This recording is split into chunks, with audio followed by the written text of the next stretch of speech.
when I was 20, if I stop eating ramen for a week and drink a lot of water, I too will look markedly better after 2 weeks. It's kind of how I feel. My neck would probably not look as swollen.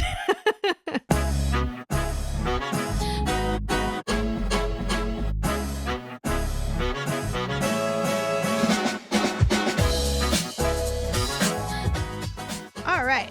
Welcome back, everybody. This is the Chemist Confessions Podcast, and I'm Victoria. And I'm Gloria. And this is a human conversation on all the skincare science we talk about on the daily. And before we get into this episode, I'm just going to call out the fact that, yes, I am wearing fake lash extensions. I went to a wedding and, in solidarity, my sister got married and went and got my lashes extended just like she did. I don't know if, Gloria, you've ever done it before or not. I've done it once, okay. And I will say that, I know some people really like the look. Yeah. And for me, I thought the look was okay, but I had this weird issue with it that made me never go back again, which is when the wind blows, I feel like my lashes are about to take me off and fly away with the wind. And it's very distracting. So I didn't get it anymore after that. So I have some thoughts, and I'll try to make this quick before we get into the episode. So the first one is, yes, I agree. And it's you just, for a very long time, the top, my vision in the top third of my vision is just blurred. So yeah, your peripheral is very weird, right? You're just always kind of looking at lashes. Yeah. The pro is I don't feel the need to put on eyeliner every day, which is kind of nice. But the con is two things. One is you have to brush them, or else I guess I'm a very aggressive sleeper, where it's just every time I wake up, the lashes are just look very tangled and they've been at war with each other. And the other thing is when they come off, when they fall off, I do see my own eyelash stuck to them sometimes, and it makes me kind of sad. Yeah, I remember that. And then you're like, oh, what's the point of you? God dang it. Yeah. So anyways, I just want to put that out there if you're wondering what happened and why are we Where is Victoria going? Yeah, why are we wearing falsies now? But anyways, okay. So today's episode, we are talking about neck care. This is 100% the reason why I'm wearing a high neck top today. Because I'm don't look at my neck. But yeah, it's a big topic. Yeah, we've gotten actually a lot of questions about this arena. And, finally had a chance to take a look. And honestly, we hope you guys enjoy it. So we're going to get right into it. And we're going to start off this episode with a little bit of neck biology, just in case you guys are wondering, how different is skin? The good thing is there's a really nice review paper that does summarize a little bit of the skin biology quite well. Ultimately, as the theme of us is neck biology has its own complexities. Mm-hmm. And one really challenging thing about neck skin is that it actually reflects aesthetic changes earlier. No. I know. It's we already hear about the collagen dwindling and da-da-da-da-da, but of all the regions of skin, especially in comparison to face, it's known that this is the case, which is quite sad.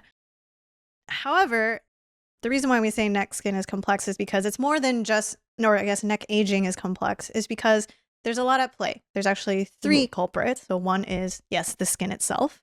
Two is the fat deposit underneath. And three is our own neck muscle.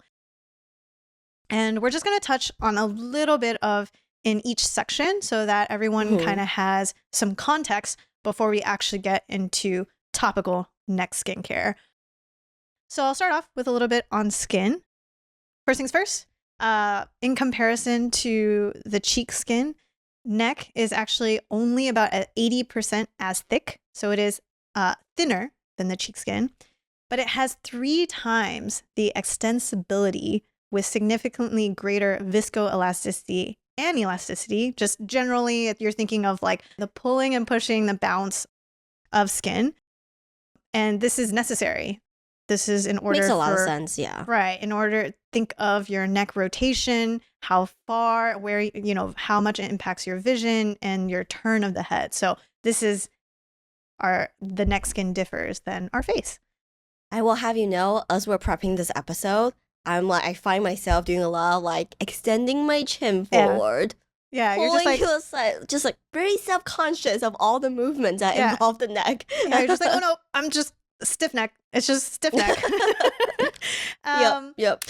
Okay, some challenges that the neck skin faces. Unfortunately, because of the elasticity, it does demonstrate a highly significant negative association with increasing age. And they found that this correlation is even greater in the neck area than even our cheeks. And they've actually also tested in forearm skin. And honestly, it's just because of its mechanical nature and how much it's involved in motion. And the other tough part with neck skin is that the depth of the neck wrinkle is actually highly correlated with age, which is actually not that surprising. But unfortunately, the depth of the wrinkle is actually found to be 5-fold greater than cheek wrinkles. So this is Sweet. I know, guys. Just we're gonna get through it. We're gonna see how much. Well, actually, hopefully, you guys will see it more as like this is how much our neck does for us. So I'll be honest, I've had like these like 1 or 2 lines on my neck since I think college. It's like it's one of those like it's the nature of how a lot of biology comes with genetics and how you're naturally predisposed. I swear to God, there is like a way I like lay on my back in the most unhelpful posture ever since high school, reading or doing whatever. So I have like 2 very natural lines. And recently, as we're doing this episode, I'm like musing about neck aging and whatnot, and I realized I think everything ties together, right? Like even though these lines really have been there since I was very young. But when I was very young, I don't have other signs of aging. Yep. But now it's like I can't tell if the lines are worse or they look worse because other things have gone south too.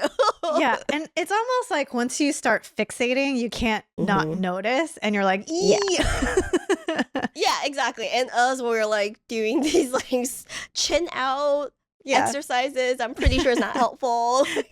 Yeah, exactly. It's hard to look away after you notice. Yes, very much so. Cool. Well, next we have fat deposits. And I'll be honest, it's something that like, I think it's something that if you think about it, it makes sense, but it's not something you think about very explicitly when you talk about neck aging. I think skin and muscle makes a lot of sense, but without a lot of weight change, you don't think about fat deposit. But the thing is, with aging, the way your fat deposit, regardless of your weight, does change as well. And this is very relevant in the neck area. I used to think it's because I'm getting stressed and this is a lot of like muscle fatigue, but it's also an increase in just fat deposit.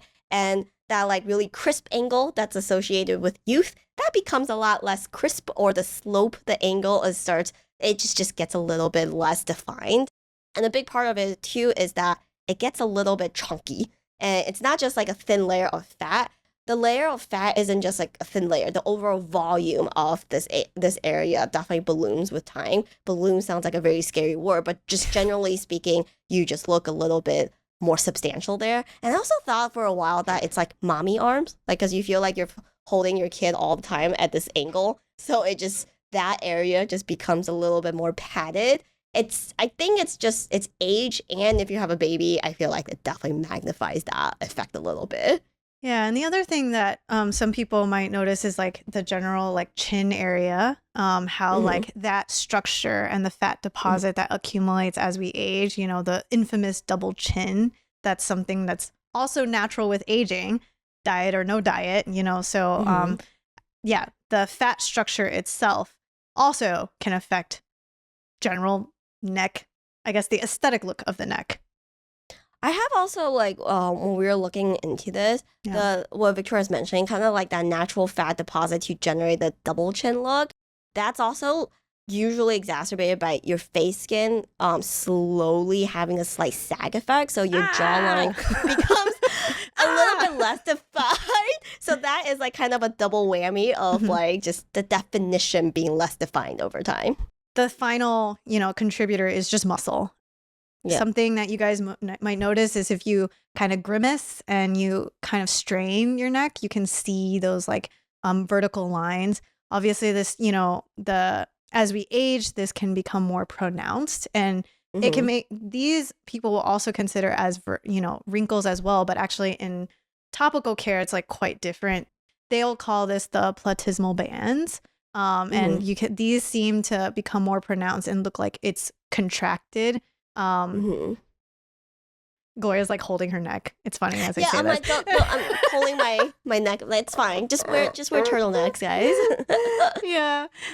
So the structure around, even just the vertical column will change with time. So, there's a lot of this will start if you do your own research and you go down the rabbit hole. You'll start looking into things that might make you end up in like cosmetic surgery town. And I just more just to warn you guys, but also know that this is part of aging. It's part of using your neck muscle. Genes play a factor. This is natural. It's normal for this to happen. And it's just a matter of, is skincare remotely helpful in maybe just having our necks age more gracefully? And that's actually what we're going to focus on today, is topical skincare and the focus of treating skin, because skincare isn't going to tackle anything structurally. No fat, no muscle, and don't let any neck cream tell you otherwise.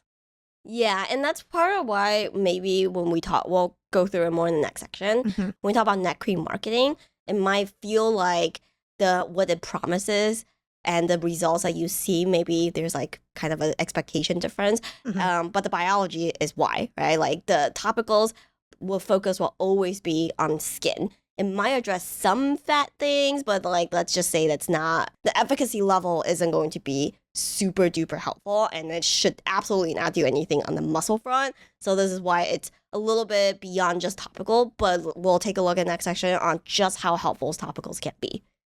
All right. And with that, let's take a break. Our annual holiday bundles are back. Fueling the holiday spirit, each year we curate our customer favorite combinations at a sweet, sweet discount up to 30% off. No code necessary. This year we have 8 kits from Spot Tree Duo to the full suite of Chemist Skincare Wonderland. What's even better this year is that we're releasing our Bon Voyage 2.0 pre-order early to take advantage of our holiday discount, since it's really our biggest sale of the year. So if you've been waiting to try out our line or need a replenishment, now is the time. For non-kit purchases, use Bundle Me and create your own bundle of 2 products or more for 20% off your order. Enjoy and happy shopping. All right, we're back. In this next section, I think the easiest way for us to get into it is just to look at specific clinicals done by specific brands on their products. On the ingredient side, obviously, it gets very complicated. We'll say the 2 hottest ingredients that's found in a lot of these neck creams are retinol or some sort of peptide blend. To jump right into it, the first one we're going to look at is Replenix.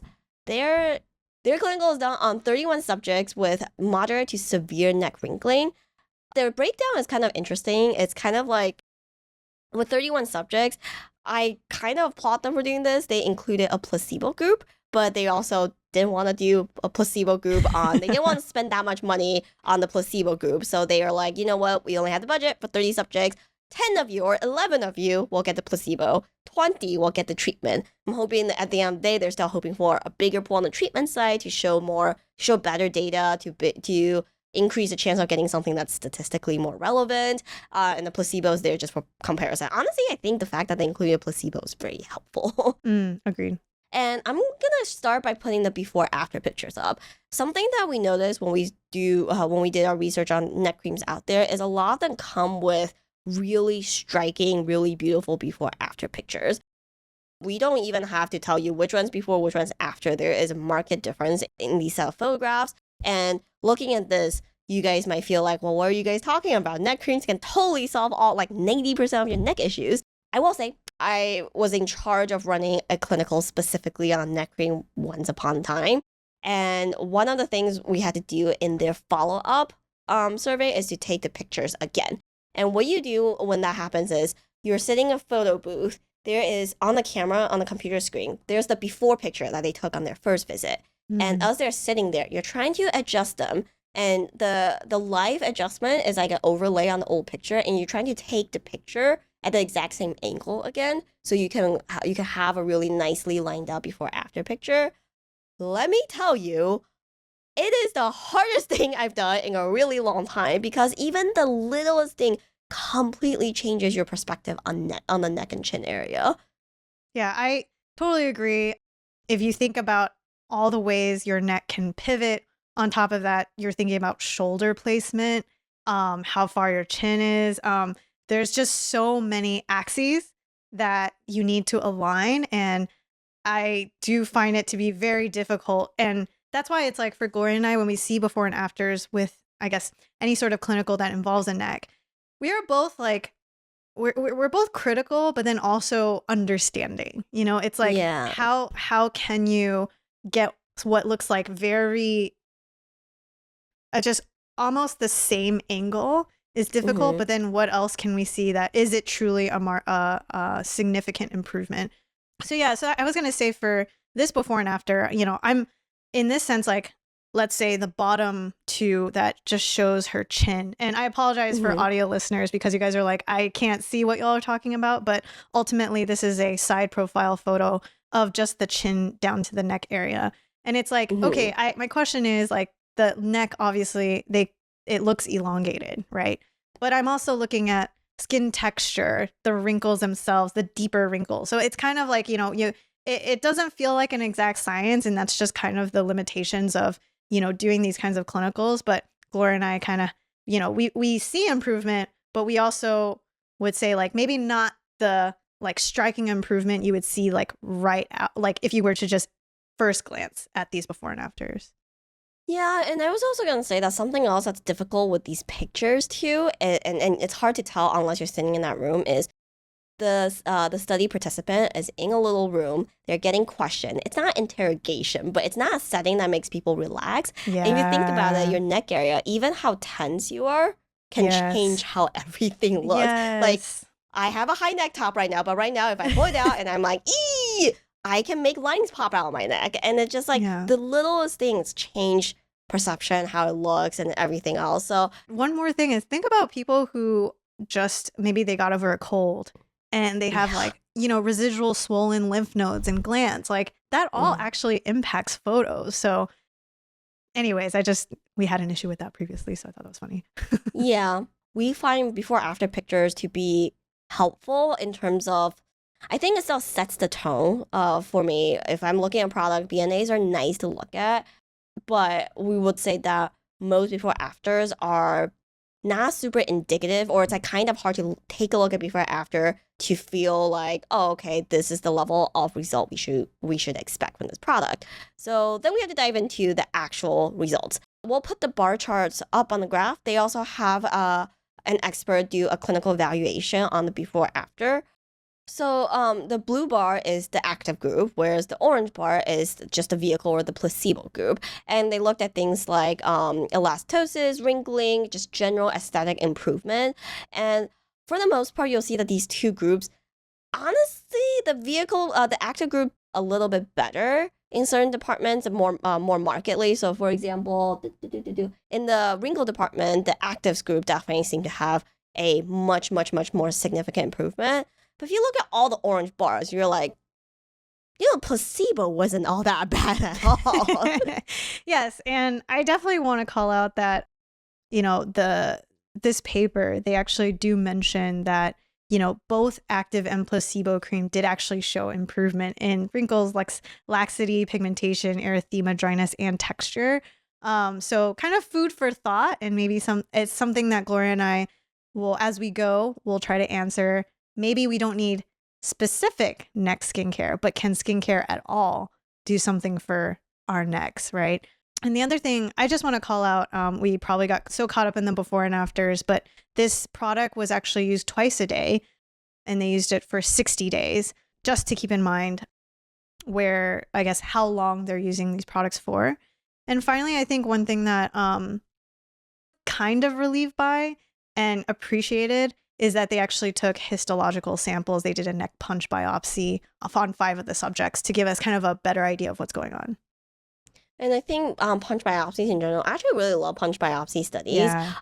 What that means is they will literally take a biopsy and you can see the cross sections of skin, even though topicals aren't supposed to go all the way down below, but you can see that it does affect the structures of skin over time, lines up a little bit better. There is usually the what they look at is a lot of structural things like collagen, elastin, and you want things to just be firmer. And this study, while it's 60 days, which is definitely a reasonable amount of time for a neck cream, but ultimately these are long-term problems. If it shows from the histology that your skin structure is moving towards the right direction, it's kind of like that level of comfort of like, okay, then you should keep going, because the idea is like, if you can see it in the histology, if you keep going, it will slowly translate to more visual results.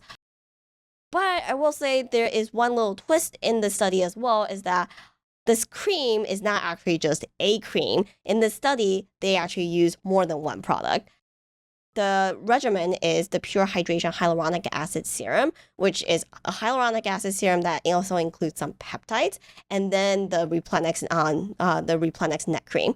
Between these two products, in the HA serum, it has HA, just a lot of hydrators. It also has a peptide, the palmitoyl tripeptide 28.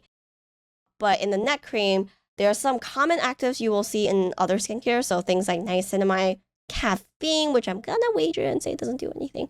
A bunch of ceramide, cholesterol, and then also more peptides at the bottom.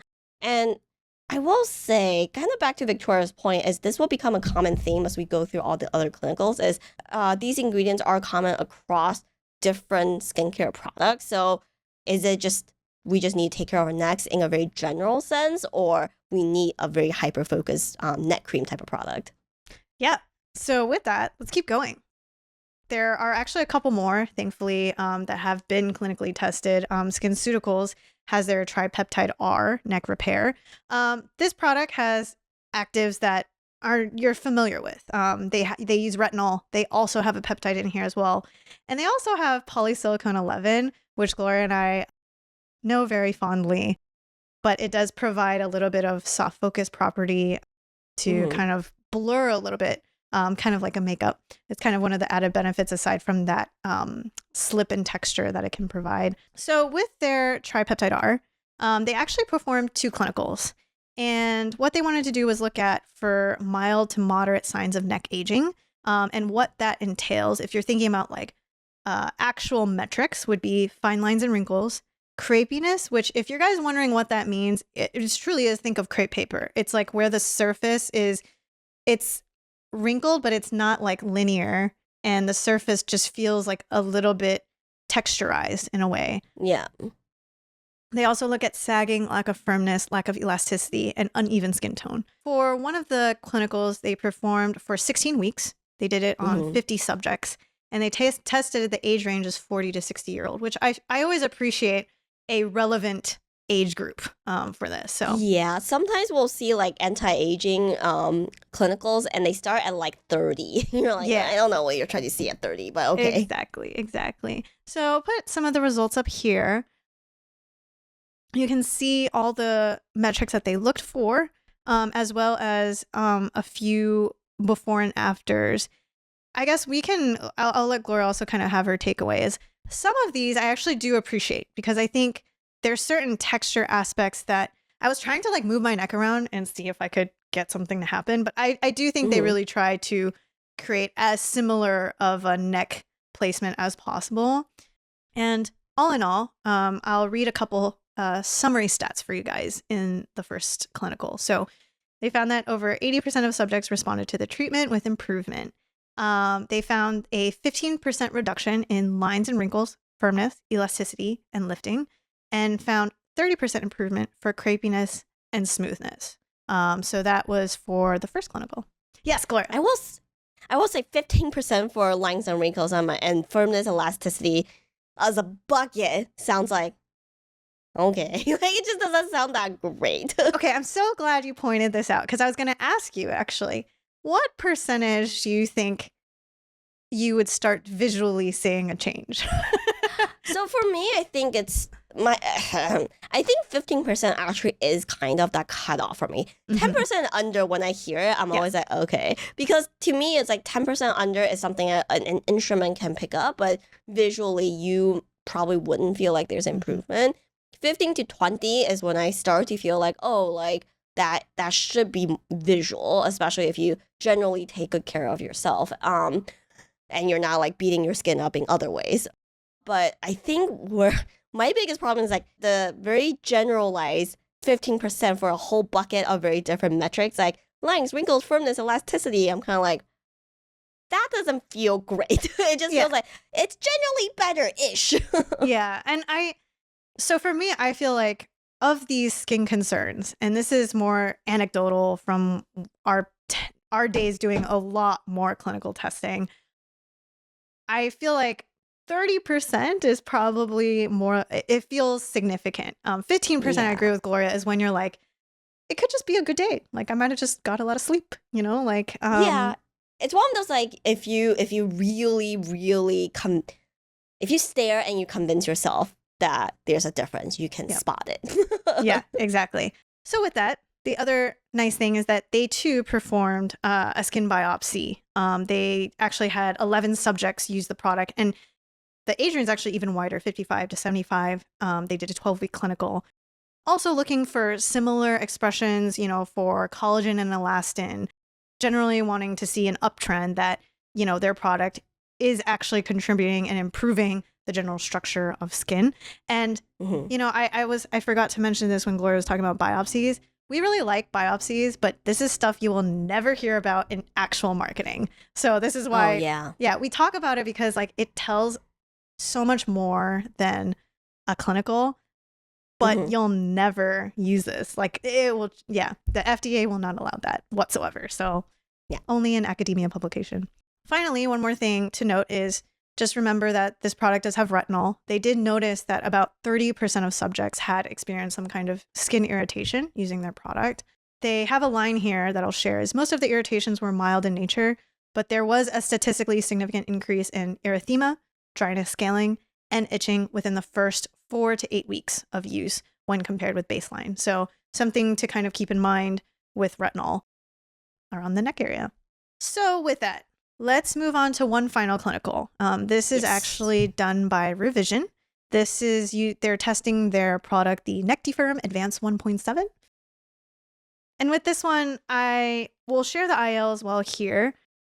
They actually use an ingredient. It's very long. It's called methylsilanol carboxymethyl theophylline alginate. Okay. But ultimately, this active is actually known as an anticellulite ingredient. They use THD ascorbate, a type of vitamin C. They also have a few peptides in this cream as well.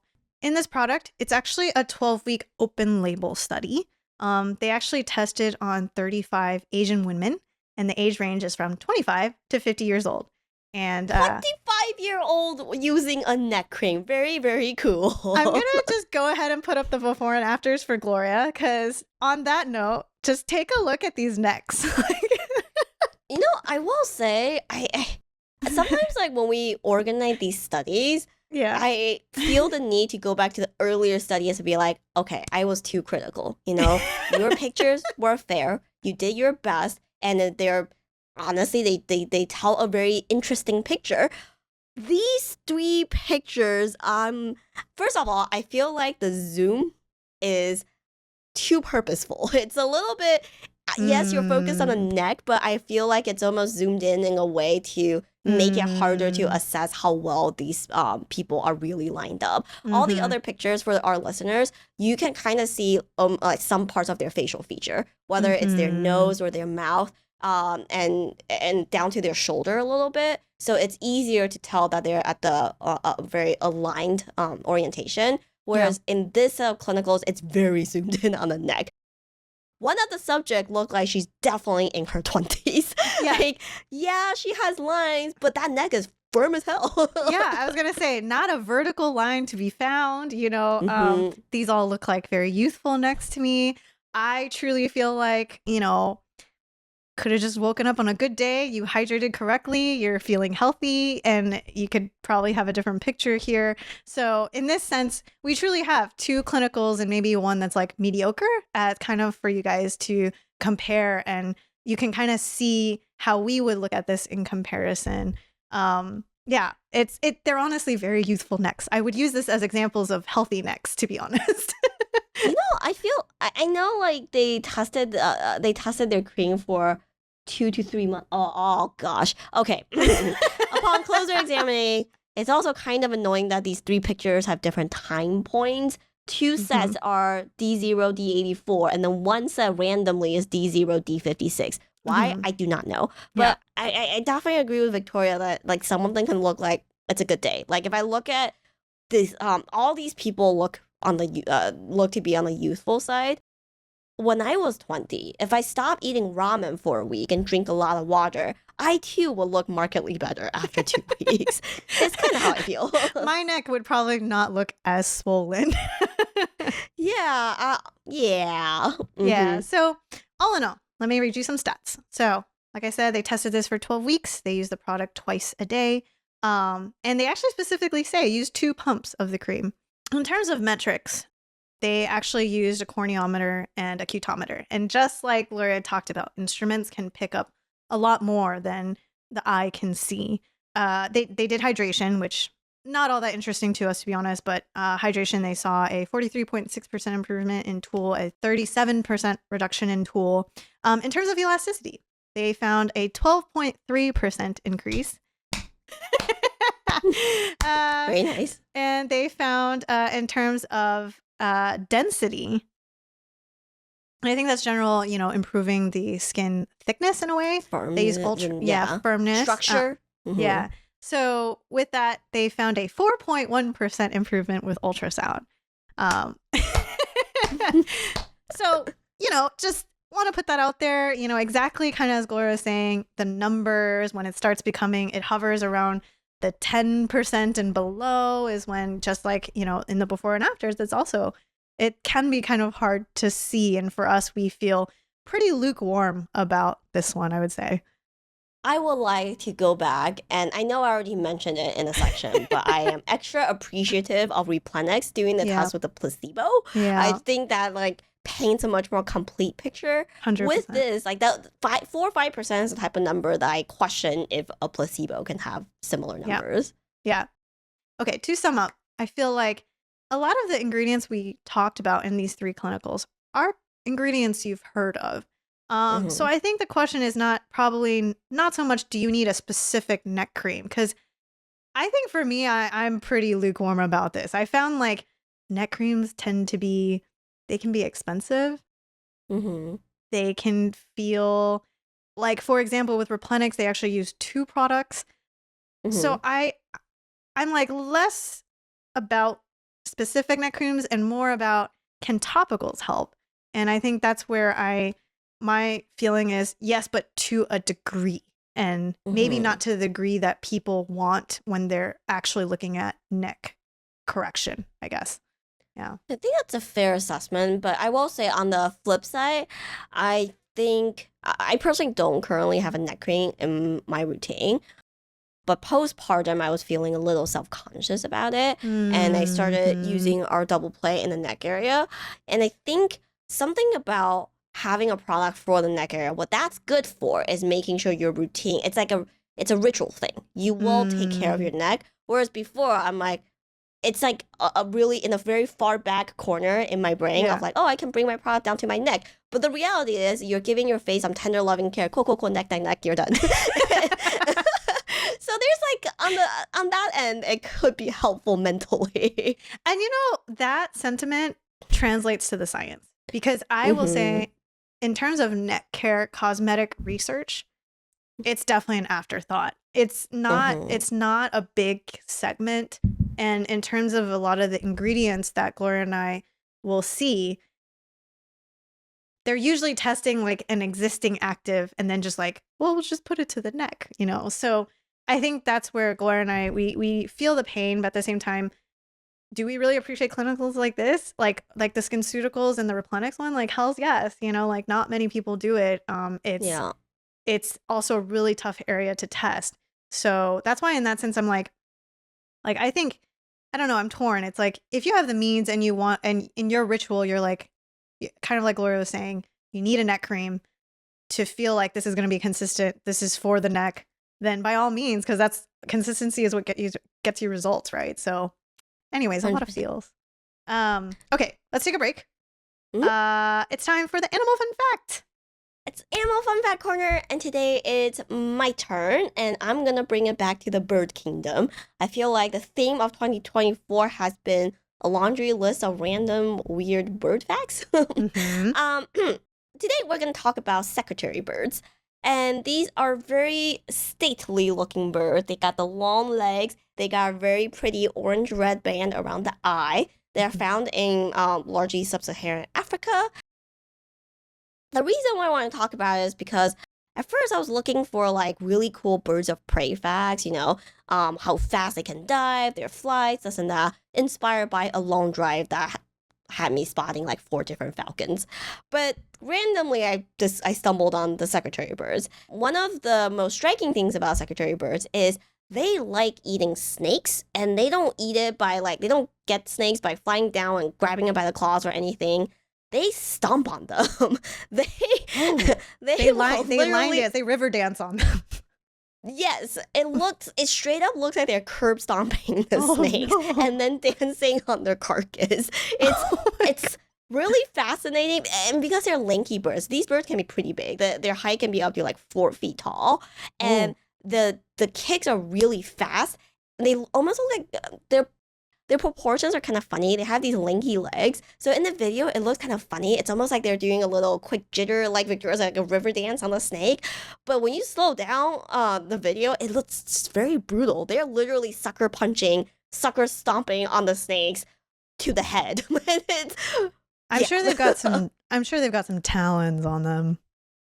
Oh yeah, it's the whole shebang. It will knock a snake out in one blow, and there are scientists that measure the force of these kicks and stomps with rubber fake snakes, and they measure up to 44 pounds of force. This is I don't know why my brain went there, but Gloria and I are married. Dude talk. I don't know. Not to each other. We get that question too. Yes, not to each other, but man talk, right? I don't know if you've ever heard it, Gloria, but you ever hear those questions of like, hey, like if I got into a fight with this animal, do you think I could win? Like, oh, why do all husbands do this? Yes. This would, I think my money would be on this bird, but I also think like a lot of birds, like even chickens, I'm not really sure, like I feel like chickens can mess you up. Actually, the thing with birds and with chickens that gets me is, have you gotten stared down by a chicken before? It's I have not. The look of like I will if I don't eat shit on you, it's why over. are you getting stared down by a chicken? Like what happened? My sister-in-law has chicken. She had a rooster that's very mean, and roosters can get very, very big. I am not a big person. That rooster straight up think I'm prey. It's kind of scary. Okay, yeah. So I don't know. It just makes me think about that. I was like, I swear to God, I'd probably hear something like that. Hey, do you think if I got in a fight, could I could beat this bird? All right. You cannot. Animal fun fact. Secretary Animal fun fact. Yay! Birds of prey edition. All right. With that, let's wrap it up. We are going to wrap this up with a quick summary on everything we talked about, but ultimately, how would we go about taking care of our necks? Yeah, I think in any sort of these segments, the number one thing, even though it's not part of the meat, but we always circle back to this, but prevention is the best care. And with anything skin, anything exposed skin, sunscreen. Sunscreen is the number one thing. We didn't pull any biology stats for the neck specifically, but we cover this time and time again where photo aging, one of the biggest things that change is skin elasticity. And like we talked about, elasticity is a huge part of your neck health. And it comes with a lot more elasticity to begin with, but when it loses that youthful bounce, visually, it's that much more, visually, it's just a lot more visible. So sunscreen. Sunscreen is the number one thing you should do here. I pulled a quote from one of the papers that talks briefly on UV. And there's a line here that I think it's kind of sums up all of our feels. So this paper, they write, even those who frequently and consistently use sunscreens often neglect the neck and décolleté when applying them for everyday use, leaving neck skin prone to photo damage from UV radiation resulting in photo aging. I'm definitely a culprit of this, for sure. Exposure to UV light vastly accelerates normal aging-related changes and also induces a range of dermal molecular responses that collectively degrade skin quality and are responsible for an estimated 90% of visible skin aging.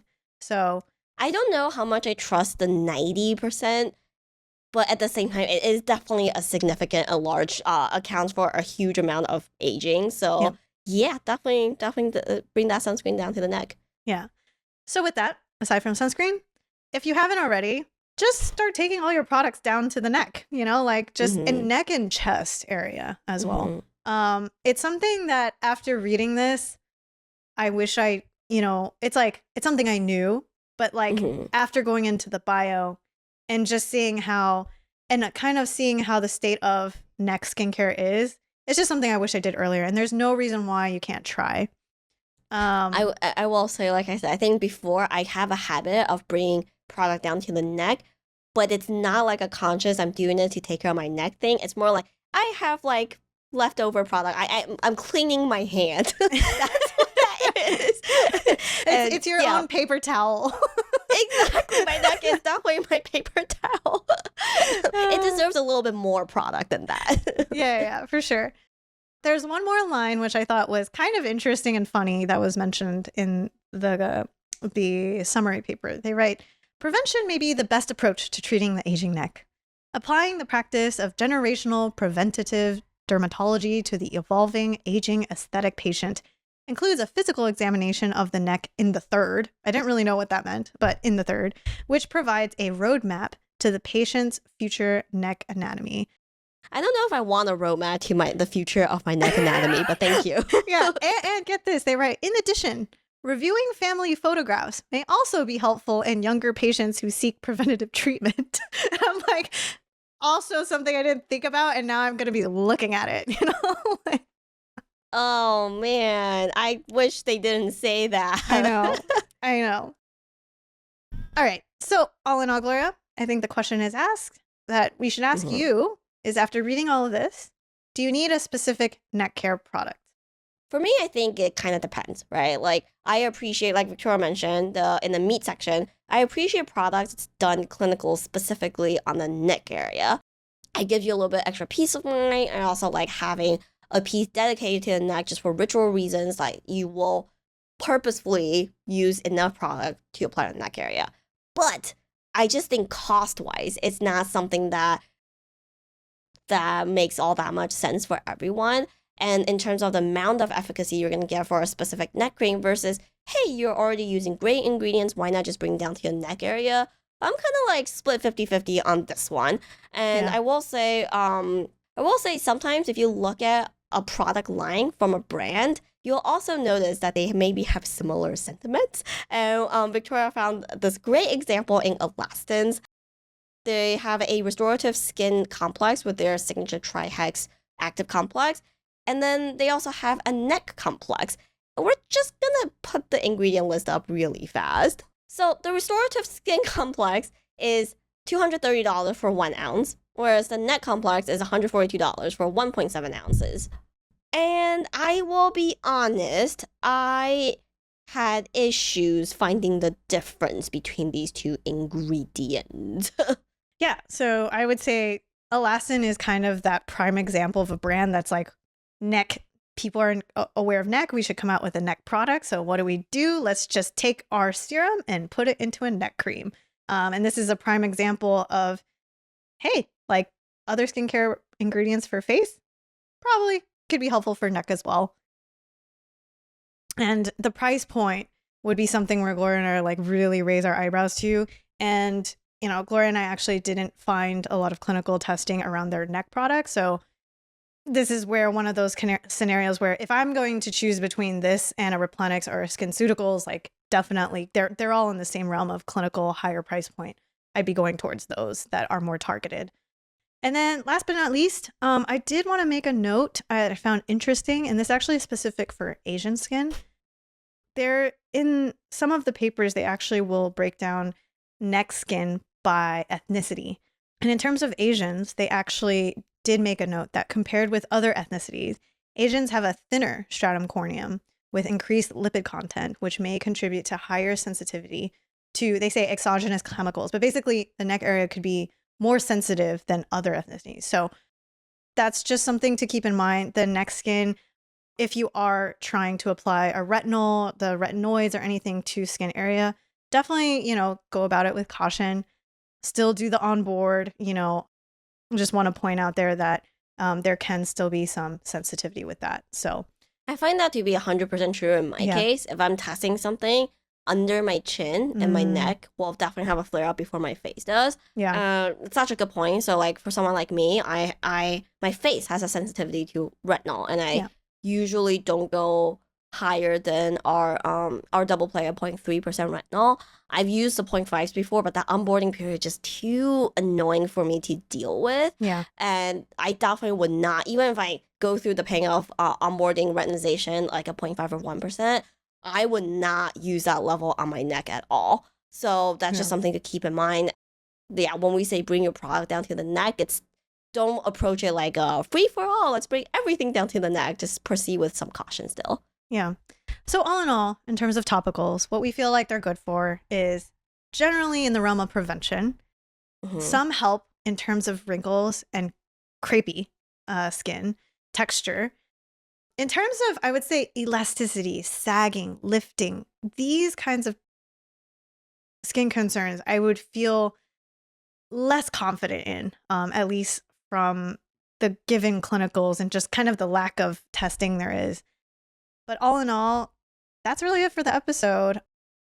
Ultimately, at the end of the day, I'm just going to be applying all my products more intently from the neck down and not like paper towel style as Gloria has described it.